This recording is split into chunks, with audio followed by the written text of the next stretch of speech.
So this gets at what you said, doing the right kind of civic engagement. And what you meant was not right in some sort of, social measurement model, but more in what is really intrinsic or of real importance to your own self-interests. And I used to hate the word self-interest because it sounded too selfish. Yeah. And some of us are idealists, well, this can't be about me. Well, in fact, it can be. And it ought to be, because you're going to be more passionate. I've heard you say this. Well, I think it has to be about you.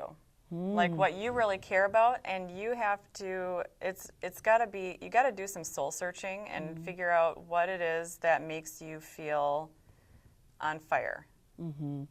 Or maybe you don't even need to search. Maybe something just triggers that reaction. Right. Like you see someone being treated with, disrespectfully because they're poor, and you're like up in arms about it because it reminds you of, maybe some of your own experiences, so you want to fight for that. Or Jim Keenan, which is another person that we've interviewed, was assaulted by a Catholic priest, and so he got into civic engagement, not because he wanted to, but because of self-interest, and so sometimes those horrific things.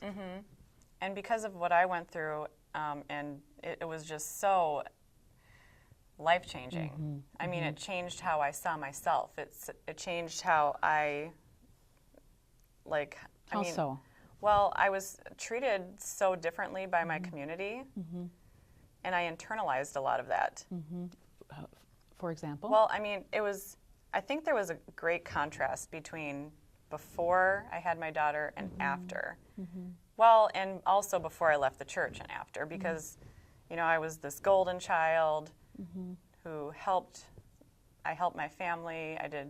I was mama's little helper. I did everything. I did all the laundry for the family. When the washer broke, I washed all the family's laundry by hand and put it on the clothesline. Oh my gosh. I mean, I was like, people ask my mom. You were the perfect child, is I what was you're like saying. the perfect child, and then all of a sudden, I'm like questioning, the faith that I had grown up with, and I decided I don't think I really feel aligned with this. Then I have a baby, and all of a sudden I go from people telling me all the time, oh, you're so smart, you're going to be a doctor, and you're going to do this, and people treating me like,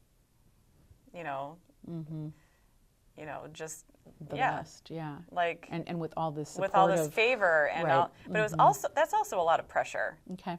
Like, oh, you're so smart, you're so pretty, you're so this and that, and then you can't even do anything. Like you can't do anything that kind of isn't what people are expecting. So this again gets at social norms. This is the social norm that says, we love you just the way you are, do not change. Because if you change, and then the risk, and you experience this, is if I change, if I start questioning, and this is a really big issue, not only for teens anymore. It's not only for teens anymore, it's for all of us.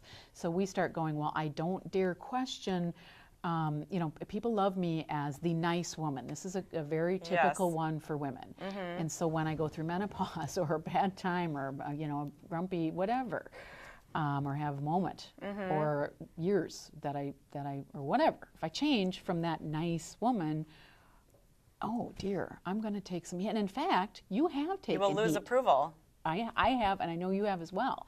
You lose some approval. And but how does that evolve? Well, sometimes now, I think going through that experience where I lost approval from everyone that had always really approved of me, I think I kind of let go of the need for some approval. Okay. I think we always want some approval, but I think I felt more Why did you free. let go of it? Why? So it's almost like rebellious. It's like, I don't need anybody's approval. Screw you. Sorry. But I do things where I'm risking approval from people because I want to do the right thing. Okay. It's not about just rebelling or just, it's not about bravado, because it's not. I'm not about bravado, I think. Sometimes it carries through some rough moments, but in the end of the day, it sounds like it's about doing the right thing. Yeah, it's about doing the right thing and really kind of using your life and your experiences to, make a difference. Then your life isn't just about living it for yourself. It's connected to a much greater purpose than that. So it's just more meaningful.